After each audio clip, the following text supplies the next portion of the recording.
After booking and enjoying incredible trips to Asia the last couple years, visiting places like Japan, Korea, Taiwan, and Singapore, all using credit card points, we're back at it again, this time booking for a group of 6 to a brand new destination, Thailand. Though all the steps and strategies I'll share in this video apply to pretty much any destination you have in mind. So in this video, I'll take you through the entire process of planning and booking these flights, from figuring out the routings, earning and maximizing points, finding availability for the group, and finally transferring and securing those bookings. And this isn't another Aeroplan redemption video. While I've been using Aeroplan a lot for previous redemptions, this time we're diving into a new process. So hopefully sharing this experience and tips I've picked up along the way will also make your award travel easier and more efficient. So first up, how do we even get there? Typically, you want to list out all of your different options you have available flying direct from your city of origin to your destination. For this, I like to use a tool called Flight Connections that allows you to put in 2 cities and see what type of flights are available between them. Here, when we plug in Seattle to Bangkok, we see that there are no direct flights available. Alright, what's next? We can consider other West Coast airports like SFO, which also has no direct flights, and LAX, still nothing. The only direct option comes from Air Canada, which is starting a 3 times per week direct flight to Bangkok in October. However, I didn't realize till looking this up just now that there aren't a lot of direct flights into Bangkok. If you leave the origin blank, you'll see that Vancouver is the only North American city to have a direct flight into Bangkok. Now, maybe Air Canada's schedule doesn't work for you, or maybe you're flying from another city. In that case, it's worth looking at options with 1 layover. Using Flight Connections again, you can toggle the stopover option to find flights that have a connection before going on to your final destination. For example, when looking at direct flights from Vancouver, most of them first go through cities in mainland China before continuing to Thailand, or other stopover cities like Tokyo, which can be hard to find availability for, especially with their high demand ANA tickets. But one city that really stands out to me is Taipei.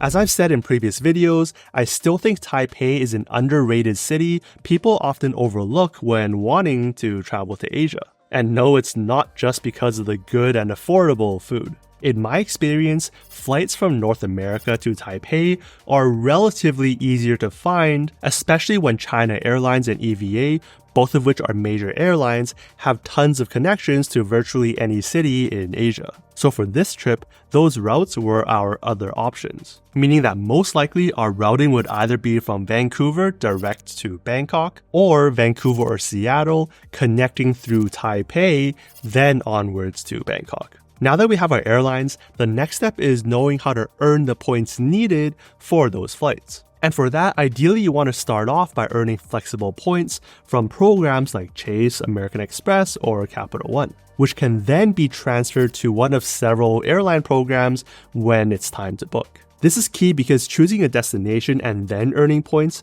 especially for multiple people, can take a while for you to accumulate what's needed. And flexible points allow you to keep your options open anyways. So with our potential airlines being Air Canada, EVA, or China Airlines, the first thing I would do is check the alliances that these airlines are part of. Most airlines are part of the big 3, Star Alliance, SkyTeam, and Oneworld, where typically you can book flights on airlines within an alliance using partner airline points. In this case, Air Canada and EVA are both part of Star Alliance, and China Airlines is part of SkyTeam. Then which points are best when booking flights in these 2 alliances? If you're new to an airline or alliance, I would first do a quick Google search, searching something like best partner for a certain alliance or airline. I personally prefer Aeroplan for booking Star Alliance like Air Canada or EVA, and either Virgin Atlantic or Flying Blue when booking SkyTeam like China Airlines. And the reason I recommend these programs is because they have some pretty solid redemption rates. For Aeroplan, the award chart is distance-based, since both Vancouver to Taipei and Vancouver to Thailand fall within this 5,000 to 7,500 mile range bucket. A business class seat can cost anywhere from 70,000 to 180,000 points for Air Canada, quite a wide range, or a flat 75,000 points for partner airlines like EVA. For Virgin Atlantic, the Vancouver to Taipei route barely squeezes in the 5,000 to 6,000 mile bucket, which means it would cost you 85,000 points to redeem for that flight. While with Flying Blue, you're looking at somewhere between 55,000 to 95,000 miles for business class. So you don't necessarily need EVA points to book EVA Airlines, nor would you need China Airlines miles to book China Airlines, both of which are either harder to earn or don't have as great redemptions. Often the best way to book some of these airlines is through partner airlines. But now that we've landed on Aeroplan, Virgin Atlantic, or Flying Blue as our key programs, the next step is figuring out which flexible points currency can transfer into these programs. Luckily, these three programs are very flexible and have plenty of good options to choose from. For Aeroplan, you can transfer from Chase, American Express, Capital One, and Bilt. For Virgin Atlantic or Flying Blue, you can transfer from the same four programs like Chase, Amex, Capital One, and Bilt, but also Citi, which gives you a lot of flexibility on where you can search for potential flights, but also in which points you can choose to use. With almost every major flexible points card out there available to you, you'll have multiple ways to build your balance and get closer to those amazing redemptions. So at this point, you've got your cards. Maybe it's the Sapphire Preferred from Chase, maybe it's the Venture X from Capital One, or maybe it's the Platinum card from American Express, for example. You probably already know that the best way to maximize your points and miles is not through cashback, nor through these issuers' travel portals. Even if you're using the Sapphire Preferred or Sapphire Reserve, getting 1.25 or 1.5 cents per point when booking through their travel portals. It's still much lower than the potential value you can get when transferring to travel partners like Aeroplan, Virgin Atlantic, and Flying Blue. But there are two extra strategies that can help you squeeze even more value from your hard-earned points. From time to time, different loyalty programs will offer different transfer bonuses when converting points to them. For example, as at the time of this filming, Amex has a 30% transfer bonus when converting over to Avios, and Flying Blue has a 20% bonus when converting over from Capital One. One of the programs we'll explore more later today. This is why it's so valuable to have multiple options when booking your flights. Even if Virgin Atlantic and Flying Blue will cost similar number of points or miles, that 20% bonus can tip the scales in your favor, giving you more value for fewer points. And two, if you don't have any points or you just need to top up, there's also bonuses when purchasing points as well. Right now, for example, you can earn an 85% bonus when purchasing Aeroplan points, bringing the cost down to just about 1.48 cents per point. Though on rare occasions, when it's gone as high as 125% bonus, that brings it down to about 1.14 cents per point. So let's say a business class flight over to Taiwan on Aeroplan will cost 75,000 points. By purchasing points at that 1.14 cents per point rate, the flight would only cost $1,050, which is at least 2 to 3 times less than what you would pay with cash alone. But whether you're transferring points or purchasing them, it's crucial to have a plan in mind. Once you transfer your points, it's a one-time thing, you can't go back. And in this space, you never know what might change at a moment's notice. That said, I'll admit that when Aeroplan had that bonus, putting points at just 1.14 cents per point, I was tempted to purchase some. It was such a great deal that had I been planning for a trip, I may have just purchased points instead of transferring from my own stash. And I mean, Aeroplan isn't the worst place to have points stuck in. But I stuck to my rule and held off just in case something might have changed. Now comes the hard part. We've got our points, we've got our routes, but how do we actually find availability? As it's not as simple as choosing a random date and booking your flight. Award flights typically have most of their availability either far out like a year in advance or close in like the next 3 to 4 weeks. For this trip, we booked about 10 to 11 months in advance. And to find award seats, we head on over to my favorite tool, seats.aero, and first plug in our direct option, Vancouver to Bangkok. While there's a ton of availability on Air Canada, the points required are through the roof at over 190,000 points for a one-way business class flight, which even exceeds the typical range they provided, which is a big yikes. But no worries, we've got our backup plans. Next, I searched from flights from either Vancouver or Seattle over to Taipei. Unfortunately, we don't spot any EVA seats available, which isn't a huge surprise given they release a lot fewer seats. But to our delight, there's plenty of options flying, as we predicted, China Airlines, but at a steeper 104,500 points. Or is it? Here's where tools like seats.aero fall short. While they're great for finding availability, the points required might not reflect the best redemption option. For example, we know that you can book China Airlines through Virgin Atlantic for 85,000 points, or within some range when booking through Air France. However, Virgin Atlantic does not show China Airlines flights through their own search engine, so tools like seats.aero can't pull them. And also, Air France recently changed their system to be harder to pull from, which affects these sites as well. But the trick is, although you may not be using this tool to figure out how many points you need, you can still use them to figure out availability and then book through different programs. So if we take an example, let's say Valentine's Day, February 14th, if you check the flight on Air France's website, we actually see this flight as available for only 64,500 miles and $114.50. To calculate the value of those miles, we compare it to the cash rate. On Google, the cash rate looks to be about $3,983. Divide that by 2 to get the one-way cost, subtract the fee of $114.50, and divide by the number of miles required. In this case, that results in about 2.9 cents per point, a pretty solid redemption. Now, a quick note on cash fares.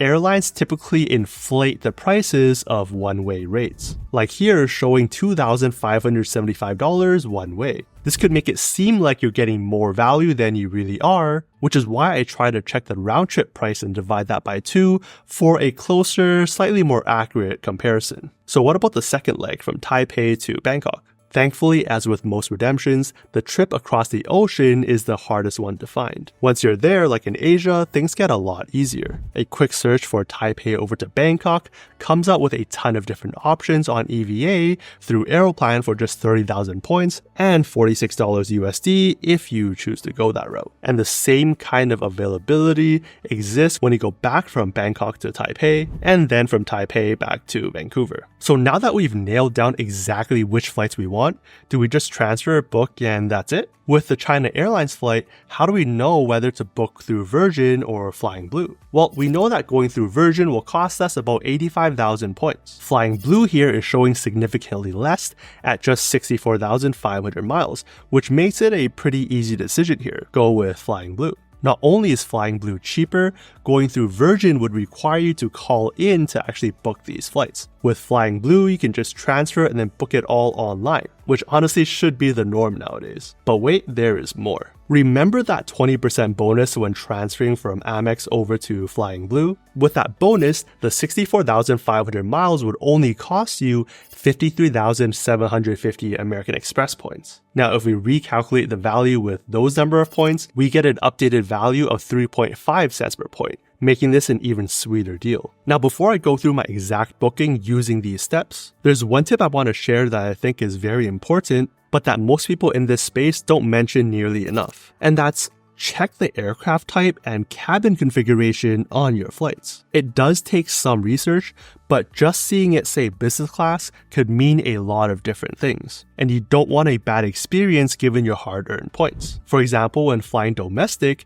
Air Canada business class could just be simple recliner seats that look like this, or it could be fully lie-flat seats you would expect on even international flights. With ANA, you can end up with their brand new The Room business class seats, which are considered one of the best in the world, or you can end up in their older, less luxurious seats. And for China Airlines, it could look like this, or it can look like this. There's no central place to look all this up, but what I typically do is Google for the business class seats on the specific airline, and then match up their different aircraft types. Sometimes you will need to rely on the seat map to see which configuration of the same airplane you're actually flying, so tools like Aerolopa are sometimes useful for that. That said, even if you do all of the due diligence and pick the right aircraft, there's always the chance of a last-minute swap, either for better or worse. But I thought it was important to bring this up because people often talk about booking business class, but don't always mention how different the experience can be depending on the specific aircraft you're flying on. In fact, this is something I went through when trying to look at what flights we can take from Taipei to Bangkok,